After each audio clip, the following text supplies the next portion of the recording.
De retour à Question d'actualité, dans un texte publié récemment dans les pages de Libre Média, libre-média.com, intitulé Un peuple ne dure pas sans le vouloir, notre invité pose une question troublante. Le Québec peut-il survivre sans qu'on le veuille? Simon Demers, éditeur essayiste, bonjour et bienvenue à l'émission. Bonjour Philippe, merci encore de l'invitation.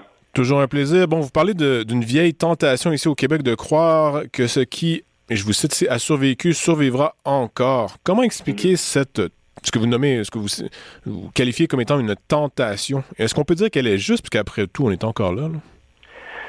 Oui, et encore une fois, la nature, elle, est douteuse. C'est-à-dire que sur l'histoire longue du Québec, puis qu'à Laurentie, en fait, de tout ce qui s'est passé sur les rives du Saint-Laurent, cette vieille tentation à retourner dans une sorte d'entre-soi, comme Jacques Beauchemin nommait, dans un monde de l'idylle. C'est comme si un monde dans lequel le temps n'existe plus.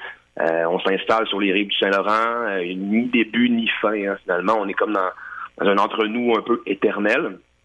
Et c'est ce vieux sentiment-là qui a guidé l'histoire longue du Québec, selon moi, et qui explique plusieurs des déboires, ou du moins des réactions et des ressacs dans l'histoire politique du Québec. Ne serait-ce que les derniers référendums, ne serait-ce que la psychiatrie derrière, encore une fois, la volonté d'un troisième référendum. Est-ce qu'on le fait, est-ce qu'on le fait pas? Toute cette ambiguïté-là, selon moi, est nommable et explicable en soi par cette penser que le Québec durera toujours parce qu'il a toujours duré malgré la conquête, malgré la rébellion, puis l'acte d'union par la suite, malgré la Confédération, malgré les mensonges du Canada fédéral, tout ce qui s'est passé dans l'histoire du Québec ont encore jamais assez considérablement altéré le sujet politique québécois, ou du moins ce qu'on pourrait dire de souche, le Canadien français d'origine française.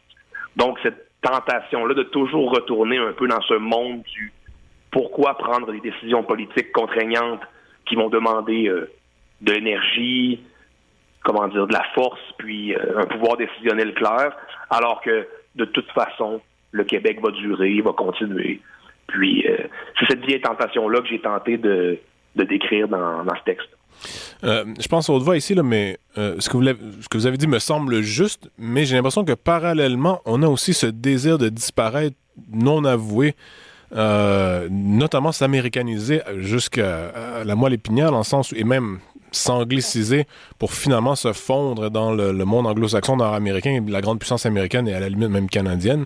Mm-hmm. On sent que les deux en même temps, là, je me rappelle, c'était un documentaire, là, ceux qui l'auront vu s'en rappelleront peut-être, le Daytona, et ça suivait des Québécois de la Beauce avec un accent très fort d'ailleurs qui ne parlait pas un mot d'anglais, et un des jeunes, c'est des jeunes qui vont aux États-Unis pour faire la fête là, sur la plage, et il dit le Québec, moi, me pèse lourd, je veux parler anglais, je veux être américain, tout ça, tu sais, le Québec, entre guillemets, j'en ai rien à faire, et il ne parle bien sûr pas anglais, je veux dire. Et n'empêche qu'il y a une tentation forte de disparaître. Donc, j'essaie de concilier les deux ici, là, cette tentation de croire que le Québec va toujours exister, peu importe ce qu'on fait, et cette tentation, non avouée, mais quand même assez forte et assez présente, de vouloir disparaître, justement. Mm-hmm. Est-ce que c'est un désir de disparition ou plutôt une crainte de la disparition sans avoir réellement commencé quelque chose, tu sais? C'est ce désir-là de... Moi, souvent, quand j'essaie de réfléchir la notion, du moins de la nation canadienne-française, j'essaie de la réfléchir avec l'allégorie du bateau de Thésée, qui était narré par Plutarque à l'époque. Puis cette figure-là, qui est très symbolique, mais qui m'éclaire beaucoup dans l'optique où que, finalement, le bateau de Thésée, là, finalement, qui était lui qui s'était battu contre le Minotaure, puis tout dans la symbolique grecque, finalement, ce bateau-là était conservé par les Athéniens, puis d'année en année, ils conservaient le navire comme signe de victoire, tout ça. Puis d'année en année, ils conservaient le navire, mais ils changeaient des planches pour que le bateau puisse continuer à être ce bateau-là. Pour se rendre compte qu'un jour, la question philosophique se posait, est-ce encore le même bateau ou ce ne l'est plus? Donc, la question que je me pose ici, c'est toujours ça, c'est de voir que finalement, à travers l'histoire du français en terre d'Amérique, plusieurs tentations, n'étant pas capable de se nommer lui-même, de dire qu'est-ce que je conserve comme bagage historique, quel bateau je suis en gros, toutes ces tentations-là de devenir autre chose, de devenir américain, de devenir québécois civique, de devenir canadien, de devenir, pourquoi pas, province française sous l'Union européenne. Toutes ces tentations-là viennent du fait qu'on est incapable de nommer ce que nous sommes. En fait, qu'est-ce qu'un Québécois? Qu'est-ce qu'un Canadien français? Qu'est-ce que le Canadien français par rapport aux Québécois? Je crois que toutes ces tentations-là, ou cette crainte, je ne peux pas dire que c'est un désir de disparition parce que je crois pas que réellement c'est possible là, qu'on veut disparaître comme tel. Plutôt, on veut exister différemment, je crois. Tout à fait. Oui. Ben, en fait, Simon Demers, là, vous posez la question aussi, d'où vient donc ce sentiment d'éternité de notre être collectif, alors même que tout semble indiquer au contraire une descente ou un déclin. Fin de la citation. Mm-hmm. Est-ce que c'est un refuge, j'allais dire, enfantin, de se croire immortel, ou du moins d'avoir ce sentiment d'éternité? L'immortel, c'est mon mot ici, là. Alors que je crois qu'on peut dire objectivement, même si le Québec est encore relativement dans une position avantageuse à plusieurs niveaux, on peut quand même déceler une descente et un déclin, comme vous dites, au Québec en ce moment. Et donc, on ne veut pas y faire face et on se refuge dans une espèce de monde imaginaire où tout va toujours exister. Oui. Puis c'est ce que je nomme aussi dans le texte, dans l'optique où on a eu une accélération des dernières années par rapport à ce que Frédéric Lacroix, justement, nomme souvent dans ses textes, quand il fait justement l'état des lieux par rapport. Oui, le démographe, effectivement. Mais en fait, il n'est pas démographe de formation. C'est quelqu'un qui a étudié la physique nucléaire, je me trompe, ou la médecine nucléaire, pardon. Wow, mais bon, okay. Il s'est reconverti au privé dans ses études personnelles en démographe, oui. Mais bref, ça pour dire que j'apprécie vraiment son travail parce qu'il sort des données de plus en plus, incroyables. Puis justement, on voit l'accélération de la transformation. Certains n'aimeront pas dire grand remplacement ou du moins dire population de remplacement ou immigration de remplacement. Mais ce qui est certain, c'est que le fait canadien-français, le fait québécois, puis là, quand je dis québécois, ici, on parle de synonyme, disons-le, à ce que veut dire canadien-français. Là. Je sais que parfois, les gens, on parle du mot québécois parce qu'il inclut un peu tout. Là. Ouais. Effectivement. C'est la version républicaine. Ouais, c'est ça. Quand je parle de québécois, je parle d'abord et avant tout du souvenir historique canadien-français, puis préalablement français. Ce que je veux dire, c'est que finalement, en voyant l'accélération de ces théories abstraites-là, qui étaient de dire le Québec et tout le monde est québécois, le Québec à tout le monde sauf aux Québécois, puis tout ça, on voit rapidement le changement de population, le changement linguistique, et de plus en plus, ce qu'on se considère, c'est que c'est le déclin de quelque chose, certainement. C'est le déclin d'une idée française en terre d'Amérique. On peut pas se dire autre chose. Il y a ce déclin-là, il y a cette fin-là qui approche à grands pas s'il n'y a pas de politique qui se met en ordre et en mission de vouloir relever ça. Ce qui est certain, c'est qu'à à moyen terme, je pense que c'est Jacques Godbout qui disait que justement à 2076, il n'y aurait plus aucun francophone au Québec. Je suis de cet avis-là, si c'est pas avant ça. Puis encore une fois, le fait francophone, qui est un peu une imposture, qui ne nomme pas ce qu'il dit, en fait. Le fait francophone est pour venir cacher un peu l'aspect ethnique, là, en quelque sorte. Là. Je vous dirais qu'en Occident, aujourd'hui, c'est la même chose un peu partout. Là. Les Français... Il y a le même débat, pour avoir vécu un peu en France, d'avoir étudié et travaillé là-bas 2 ans environ. Ceux qui utiliseraient le terme français de souche, par exemple, vont se faire accuser de toutes les insultes, notamment de racisme. Et on va leur dire que ça n'existe pas non plus, bien sûr, parce que des Français d'origine italienne, portugaise, espagnole, allemand même. Et donc, au Québec, tout comme aux États-Unis, d'ailleurs, je veux dire, est-ce qu'un Afro-Américain qui est là depuis 400 ans est moins américain qu'un Allemand-Américain qui est arrivé là au 19e siècle? On ne sait pas. Ces questions-là traversent l'Occident entier, à savoir qui est quoi, j'allais dire. Et au Québec, ça me semble pas être nécessairement différent. On n'a peut-être pas l'entité nationale que les Français ou les Américains ont. Et ça rajoute peut-être au flou, mais c'est pas nécessairement différent de ce qui se passe ailleurs. Donc, j'ai envie de dire, on est très occidental de cette façon-là. Là. Oui, absolument. Mais je crois que toutefois, ce qui nous distingue, c'est une certaine solitude que nous avons eue pendant plusieurs années, qui ajoute peut-être à la gravité de la psychiatrie proprement québécoise. Ce que je veux dire, c'est qu'on a tellement, malgré ces violences-là, c'est ce que je dis un peu dans le texte, c'est malgré ces violences-là qui auraient pu autrement, ailleurs dans le monde, littéralement détruire la nation canadienne-française, étant donné qu'elle a eu ce canot de sauvetage-là, comme le disait Fernand Dumont, qui était l'Église catholique, qui a été en fait notre état de substitution, faute d'avoir un État clair, privé un peu du politique, étant donné sous la conquête, tout ça, a fait que finalement, on a perduré dans une certaine solitude qui nous a laissé transparaître le fait que cette race-là ne pouvait pas mourir, comme le disait Louis Aymon, là.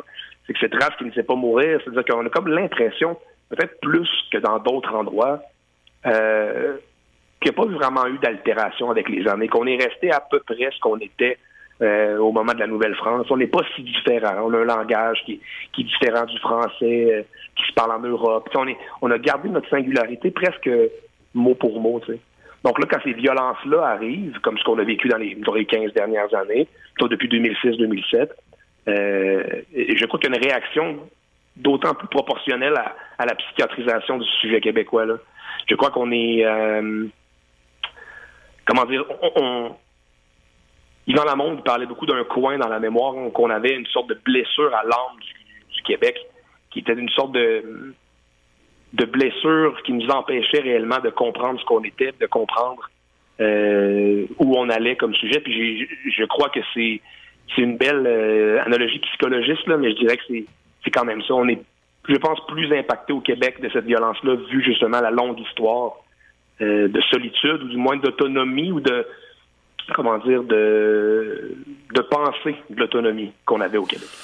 Bon, vous parlez des changements démographiques. J'ai envie de dire, ils sont déjà assez avancés et on peut pas vraiment inverser la chose. Moi, ça me semble assez improbable.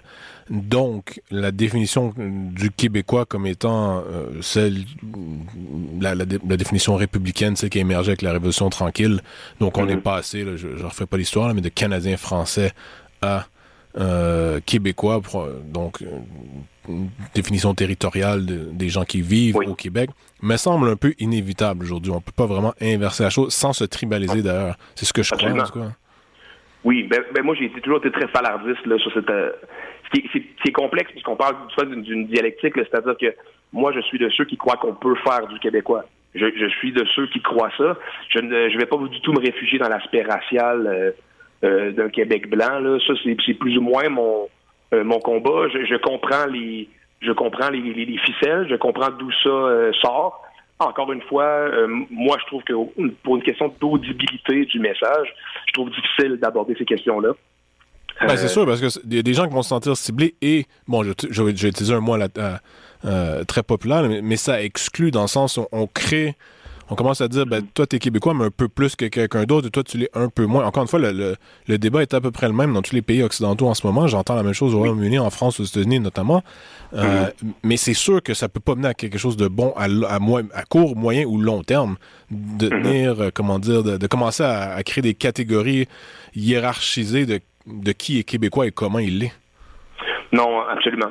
Absolument. Et c'est pour ça que justement, toute l'historicité constitutionnelle du Québec et du Canada, en fait, là, de vouloir nommer le Québec, ou du moins le Canada, comme faisant partie ou ayant été créé par des peuples fondateurs, qui seraient d'abord et avant tout le peuple français, déjà en partant, cette reconnaissance-là aurait déjà quelque chose de bien dans le saisissement de soi, comment on regarde l'autre. Dans l'optique que les Québécois, les Canadiens français sont mis en minorité au même niveau que n'importe quel Haïtien, c'est certain que ça devient difficile quand on parle de nous, de quel nous parlons-nous, là? On ne sait plus de qui on parle.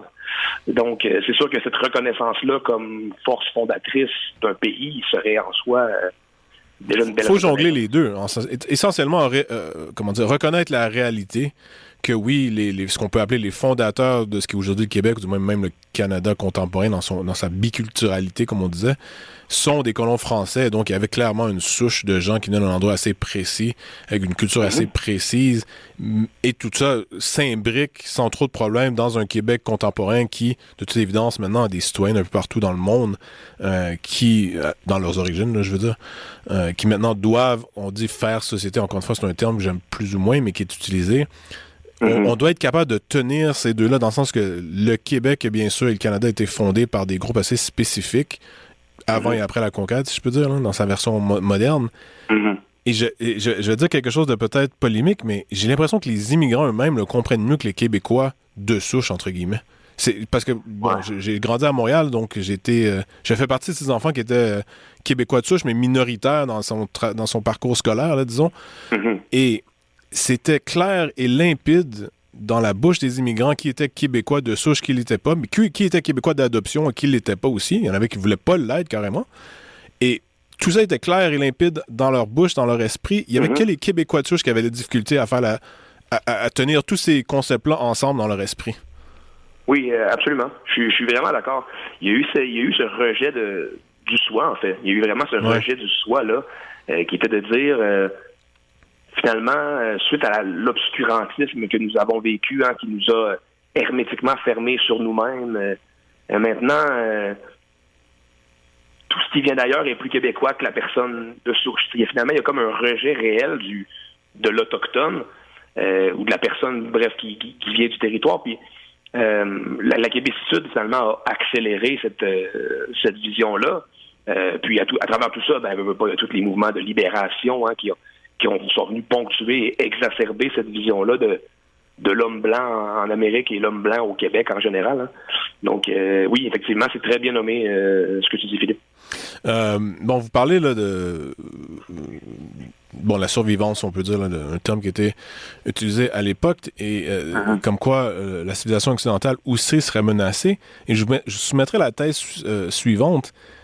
C'est pas un peu, j'allais dire, la destinée, c'est pas nécessairement ce que je crois, mais c'est quand même une thèse que j'ai vue étalée, que l'esprit occidental, ou la civilisation occidentale a vocation à se transformer en quelque chose de complètement différent, et tout ça découlerait de ce qu'on pourrait appeler l'esprit prométhéen, puis cette pulsion vers l'infini que certains théoriciens ont mis de l'avant comme étant à la genèse de la civilisation occidentale, et donc de croire que l'Occident ou d'annoncer qu'elle va se transformer dans quelque chose de complètement différent et pas nécessairement alarmant, même si ça va être un changement, ou c'est déjà un changement assez profond, c'est inscrit dans notre ADN, donc le Québec ferait partie de tout ça.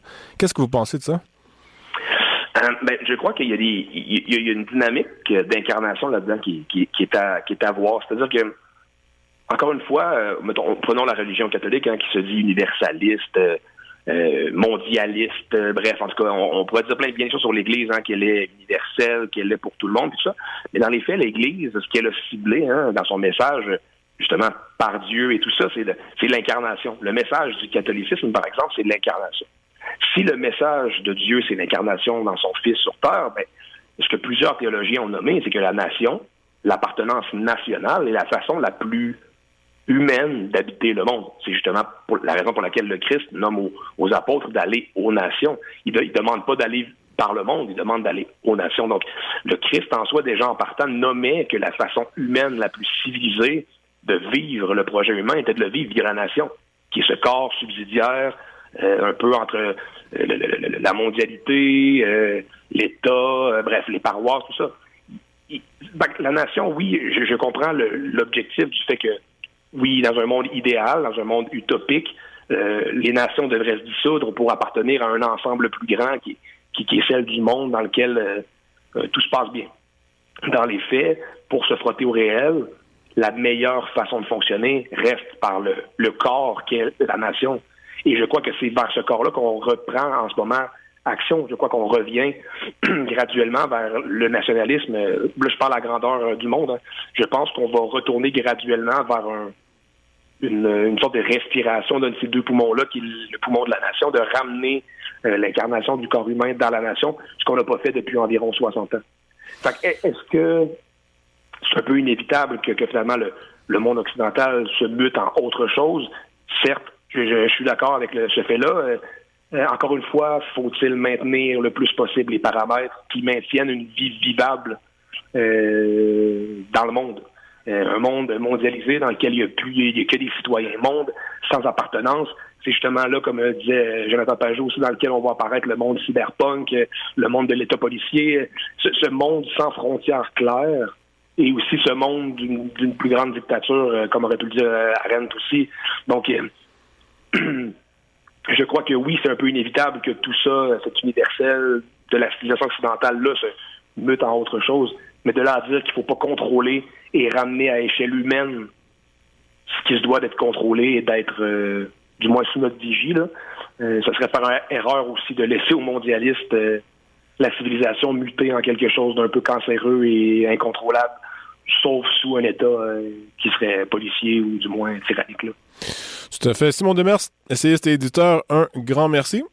Merci à toi, Philippe. C'est toujours un énorme plaisir. Un plaisir. On rappelle, votre texte est publié sur les pages de Libre Média, qui s'intitule ici « Un peuple ne dure pas sans le vouloir ». Donc, un grand merci. Et à tous ceux qui nous écoutent, un grand merci également à la technique Daniel Fortin. On rappelle que l'émission est en rediffusion à 17h. On vous donne rendez-vous demain à la même heure. Bonne journée.